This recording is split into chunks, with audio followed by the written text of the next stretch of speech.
J'aime Konevets. En 1992, j'ai cru n'y venir que pour 2 mois, mais le Seigneur en a décidé autrement, et voici maintenant 7 ans que je suis ici. Notre paroisse et les frères du monastère de Konevski ont beaucoup de choses en commun.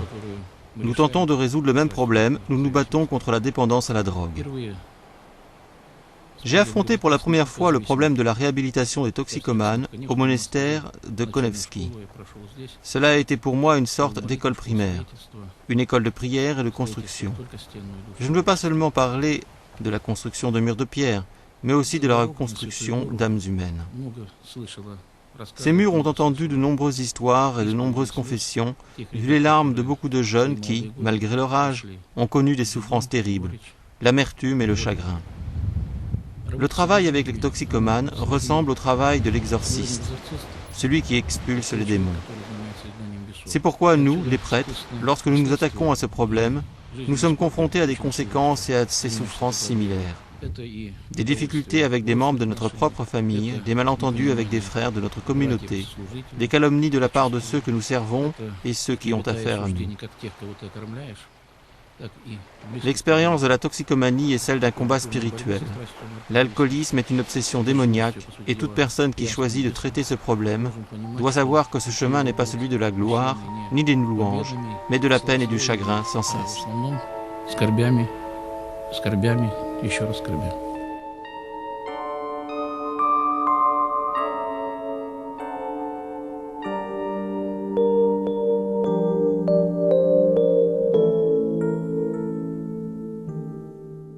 En 2004, l'archiprêtre Sergueï Bielkov a emprunté cette voie de peine et de salut, le chemin qui consiste à sauver les âmes et les vies des toxicomanes.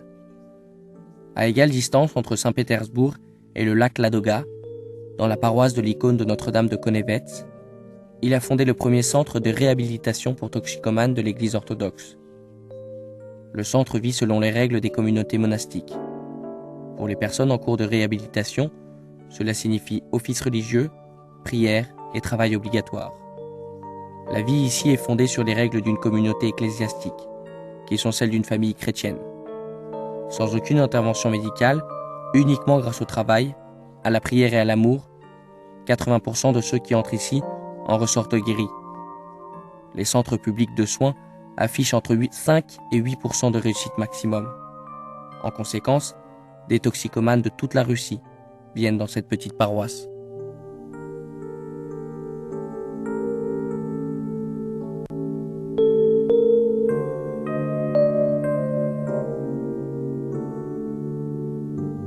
Благословен Бог наш, всегда, ныне, присно и во веки веков.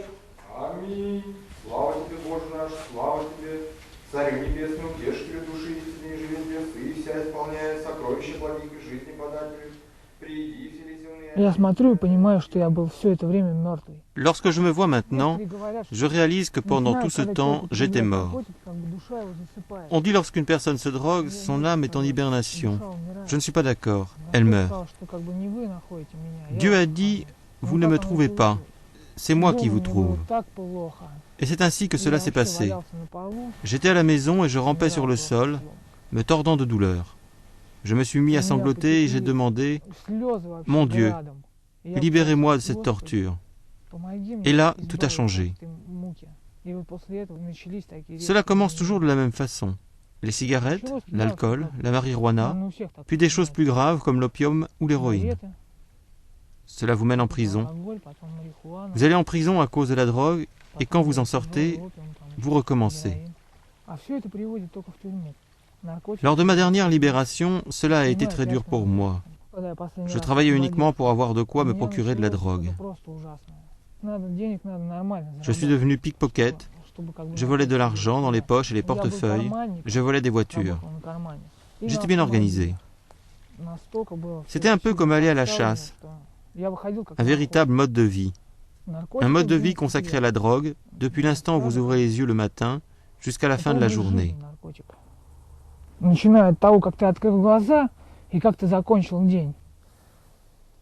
La drogue remplace tout. Les amis, les parents, les connaissances, les filles, les voitures et aussi quelque chose d'autre, la dignité. Vraiment tout.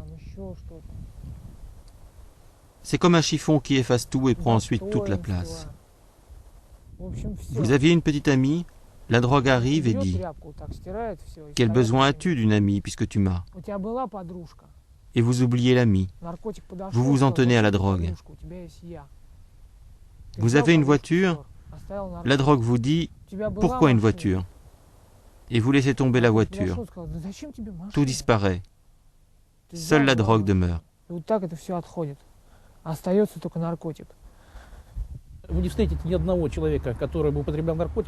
Il n'existe pas de drogué qui n'ait côtoyé de près le milieu criminel ou dont l'histoire ne soit pas une histoire de délinquance. Comment en arrive-t-il là? Au départ, ils volent, puis ils vendent de la drogue. Ou bien ils se prostituent.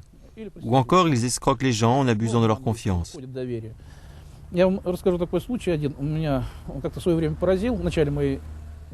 Au début, j'ai vu un cas qui m'a beaucoup choqué. Un toxicomane m'a raconté qu'il avait appris la mort de la femme de son meilleur ami. Je ne sais pas pourquoi, mais elle était morte. Il m'a expliqué que lorsqu'il était allé voir son ami pour lui manifester sa sympathie, ses yeux cherchaient quelque chose à voler pour acheter une dose. Il a réussi à voler de l'argent dans la poche de son ami, mais malgré tout, il s'est montré humain sur un point. Il n'a dérobé que de quoi s'acheter une dose. Il n'a pas pris tout l'argent.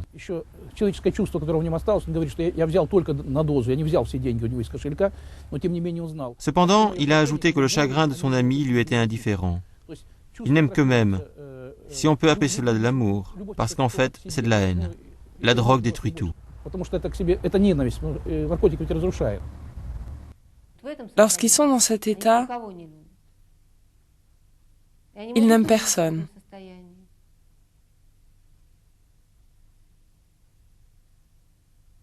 Même leur propre mère, s'ils ont besoin d'argent pour de la drogue. C'est une expérience que j'ai faite personnellement.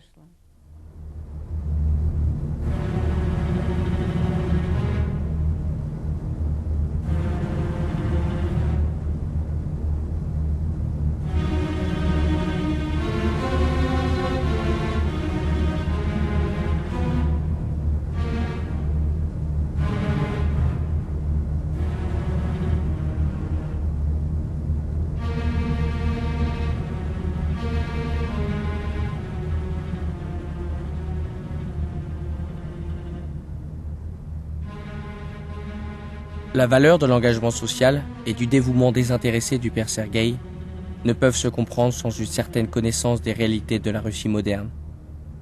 La société et l'Église occidentale ont accumulé une grande expérience de l'aide aux toxicomanes. La Russie a été confrontée à cette réalité pour la première fois il y a 10 à 15 ans, mais entre-temps, le problème a revêtu l'ampleur d'une catastrophe nationale.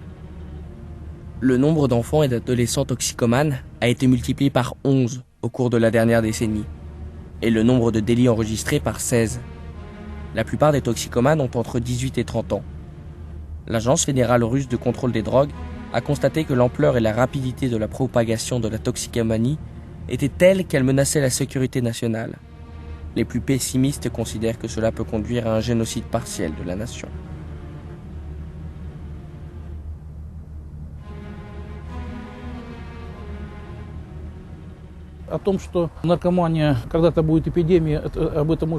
On aurait pu se douter que cette épidémie allait envahir le pays lorsque ce mal a frappé à notre porte. Il est possible que ces termes soient par trop violents et agressifs, mais nous avons perdu la bataille lorsque la première bouteille de Pepsi-Cola a pénétré sur notre sol. Parce que cette culture, je ne sais pas si on nous a persuadés de l'accepter, ou si c'est nous qui étions impatients de l'accueillir, c'est sans doute les deux, mais elle a déferlé sur nous. Le problème de la toxicomanie était à l'origine limité à une élite. Puis, il s'est étendu au secrétaire général à la tête de l'État, car Brejnev était toxicomane.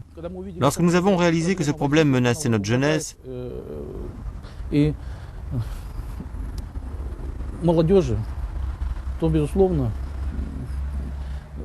nous avons fait ce que n'importe quel prêtre ordinaire aurait fait. Je n'y vois rien d'extraordinaire. Peut-être qu'en considérant les choses rétrospectivement, on peut avoir un avis différent. Mais nous n'avons fait qu'aider ceux qui étaient en difficulté, ce qui est le devoir de tout prêtre et de tout chrétien en général. Le pronostic concernant l'augmentation de la toxicomanie en Russie est catastrophique. En Occident, nous avons déjà une certaine expérience de ce problème.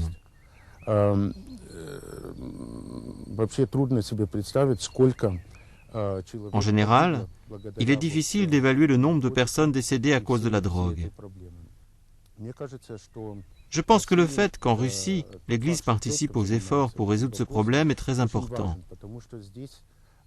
Cela signifie qu'elle prend ses responsabilités sur le plan social et qu'elle est prête à relever ce défi. En tant qu'institution caritative, nous ne pouvons pas faire grand-chose dans ce domaine. Toutefois, nous pouvons mettre à profit l'expérience des églises occidentales, en particulier celle de l'Église catholique, qui est engagée sur ce front depuis de nombreuses années.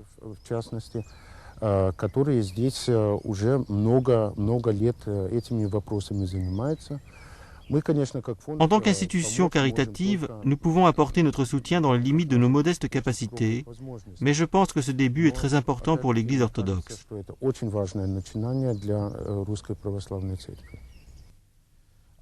Le danger vient du fait que la drogue ne fait pas partie de notre culture, et c'est pourquoi elle nous détruit aussi facilement. Nous avons à l'esprit des nouvelles de Kipling, dans lesquelles un citoyen vietnamien de 70 ans ne demande pas à son épouse de lui apporter une pipe d'opium. Celle-ci pense alors qu'elle l'a offensé d'une manière ou d'une autre. Pour eux, c'est normal. Les Vietnamiens de cet âge-là et la pipe d'opium. Mais nous n'atteindrons pas cet âge-là. Les drogues ne font pas partie de notre culture. Elles n'ont pas leur place ici. C'est pourquoi elles nous détruisent aussi facilement. La drogue détruit ce qui a échappé à l'alcoolisme, qui a une bien plus longue histoire dans notre pays, mais n'a pourtant pas réussi à nous détruire. Les drogues détruisent maintenant ce qui n'avait pas été détruit par l'alcool, parce que cela ne fait pas partie de nos traditions. La banalité de l'alcool a été remplacée par la banalité de la drogue. Nous ne survivrons pas assez longtemps pour connaître l'époque où nous serons capables de sniffer juste un peu de cocaïne, juste pour nous sentir un peu mieux et sourire un peu plus. Non, nous allons en déposer une petite montagne devant nous et nous allons la sniffer jusqu'au bout, comme nous buvons la bouteille, jusqu'à en voir le fond. Je ne connaissais pratiquement personne qui ne prenait pas de drogue. Tous en prenaient. Et la plupart sont morts. Voilà ce que je peux dire. En 1999, j'avais une amie. Elle était à l'école, dans sa dernière année. Elle disait par exemple qu'elle avait 33 camarades de classe. Il n'y en avait que 3 qui ne prenaient pas d'héroïne. Depuis, cela peut avoir changé et les chiffres ont pu baisser. À l'heure actuelle, il y a sans doute 10% des jeunes qui consomment de la drogue. Je veux dire régulièrement. Mais je crois que 60 à 70% des jeunes prennent de soi-disant drogues douces, de la marijuana et des amphétamines.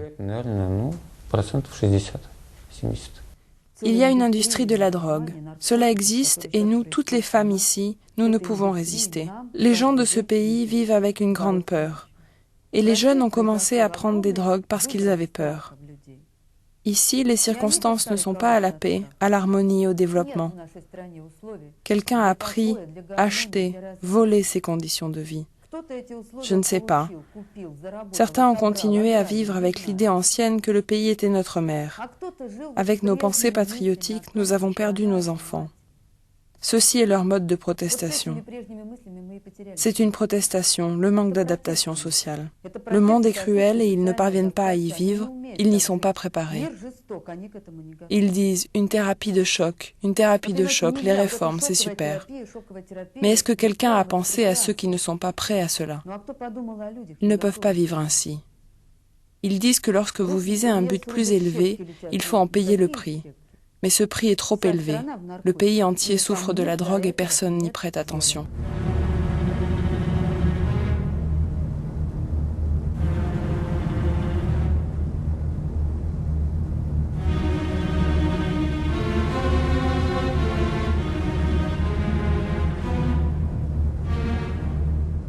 Dans les circonstances politiques et économiques difficiles qui ont suivi l'éclatement de l'URSS dans les années 90, la Russie est devenue une plaque tournante du trafic de drogue international.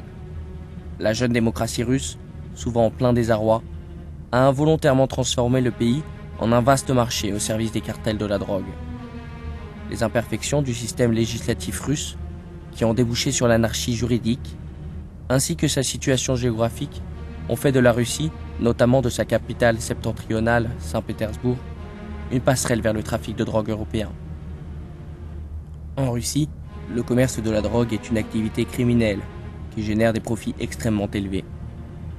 Outre les dealers professionnels, des milliers de citoyens russes sont impliqués dans la livraison et la distribution des drogues, ce qui est étroitement lié au niveau de vie très bas que connaît la majorité de la population.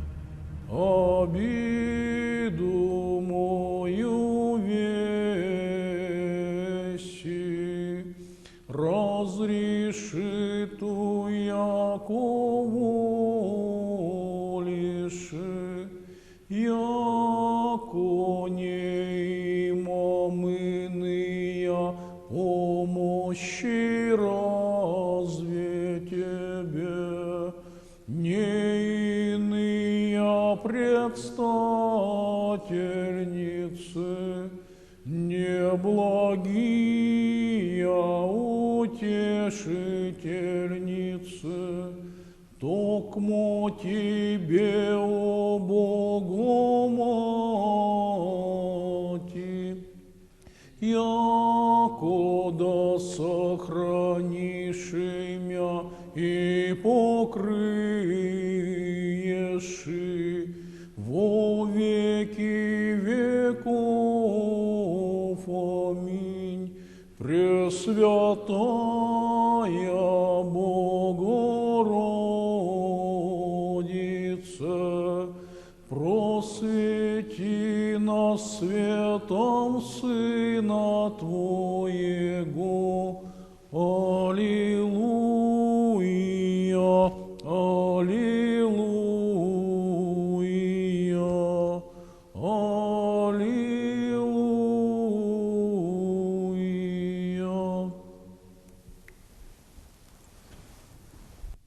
Ломку сейчас в больнице снимают очень легко. Il est facile de calmer la douleur, mais guérir une âme est beaucoup plus ardu. Je craignais cela. Je n'avais pas peur des médecins ou des médicaments ou autres. Ici, l'une des conditions est qu'il n'y a pas de médicaments et que l'on est obligé de travailler. Vous ne restez pas au lit, en passant votre temps à vous plaindre de ce que vous vous sentez mal. Non, ici, on vous donne immédiatement une pelle et vous devez travailler. Vous travaillez, vous creusez. Cela a été très dur. Lorsque je suis arrivé ici, pour la première fois, c'était le week-end, avant les offices religieux. Pendant l'office, j'étais debout, c'était très difficile. J'avais des vertiges, je tombais presque, mais je suis resté debout et j'ai supporté. Que pouvais-je faire d'autre? J'ai eu vraiment peur que pendant la première confession, parce que j'avais énormément de péchés. Et la première fois que j'ai communié, cela a été dur aussi. Il faut surmonter quelque chose en soi-même et cela va mieux ensuite. Le travail en commun devient plus facile, même agréable, prier aussi. Le Père s'occupe de nous comme si nous étions ses propres enfants. Il nous gronde, nous félicite et partage nos joies. C'est comme dans une famille. Je pense que si vous n'oubliez pas Dieu, il ne vous oublie pas non plus. Mais je crois que maintenant, je ne serai plus capable de vivre sans église, sans prière, quel que soit mon mode de vie. Et j'espère que je ne retournerai plus à mon ancien mode de vie, parce que beaucoup de choses ont changé. Ma façon de penser a radicalement changé. Потому что у меня совершенно поменялось мировоззрение. Слава Отцу и Сыну и Святому Духу, и ныне и присно, и во веки веков. Аминь. Господи помилуй, Господи помилуй, Господи помилуй, Отче благослови. Христе Боже, благослови ясти и питье рабом Твоим, яко святость и всегда ныне и присно, и во веки веков. Аминь.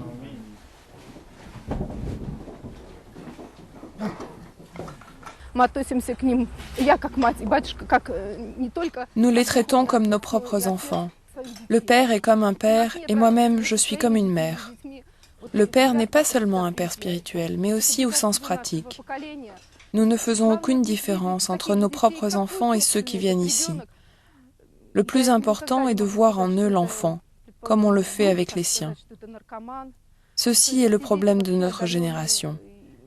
Je ne peux pas dire des choses dures comme « tu es toxicomane ». Ils ont tous des capacités. Je n'ai jamais entendu de jurons dans leur bouche. Nous leur donnons notre âme et ils répondent. Cependant, ceux qui négligent leurs prières, qui cessent d'assister aux offices et dont les parents n'y assistent pas, retombent petit à petit dans cette obsession, c'est-à-dire qu'ils sont à nouveau obsédés. Il y en a qui reviennent et qui demandent « Père, aidez-nous ». Mais en tout cas, on leur a montré le chemin du salut.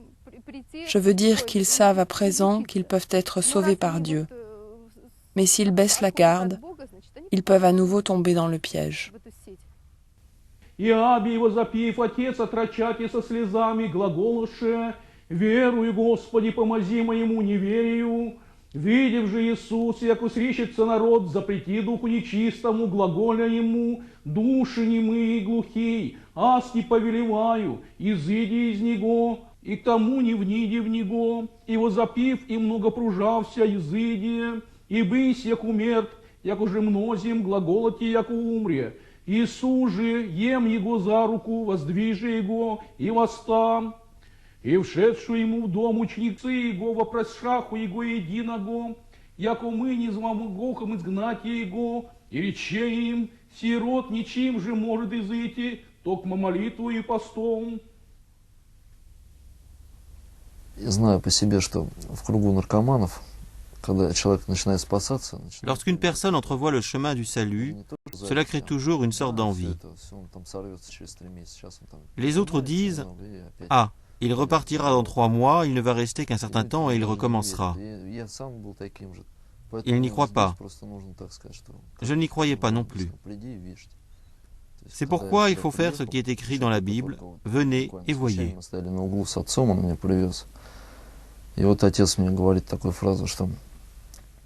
Lorsque je suis venu ici pour la première fois, mon père m'a amené et pendant que nous attendions le prêtre, il m'a dit « Regarde ce que tu es devenu. Cela nous contraint à t'amener ici. » Et j'ai répondu, peut-être inconsciemment parce qu'alors je n'avais pas beaucoup la foi, peut-être étais-je destiné à venir ici. Un jour, j'étais au lit de mauvaise humeur, je revoyais ma vie passée. Et alors j'ai pensé, merci mon Dieu de m'avoir amené ici. C'est pourquoi je ne regrette pas, car finalement je suis venu ici. Il est possible que j'ai été obligé d'en passer par ces souffrances avant de comprendre ce que je comprends maintenant pour rester ici.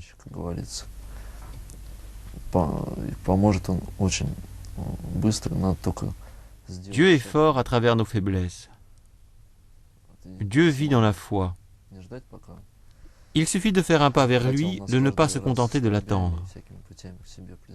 Bien qu'il nous mette à l'épreuve de bien des manières, il faut quand même faire un pas vers lui. Même un petit pas, et alors il vient vers nous. Il suffit d'une étincelle de foi.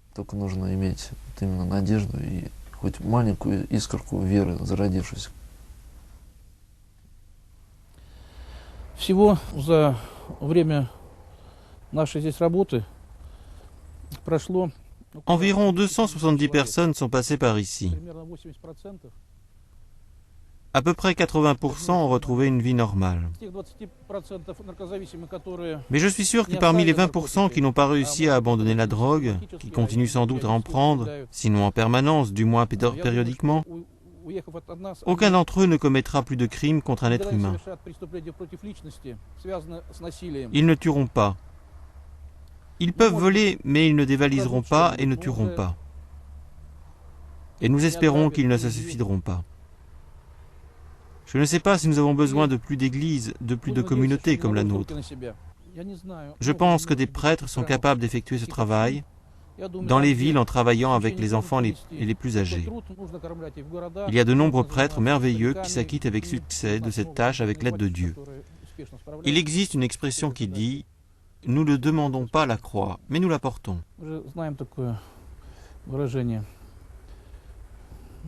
На крест не просятся, но с креста не слезают. Вот поэтому и несем.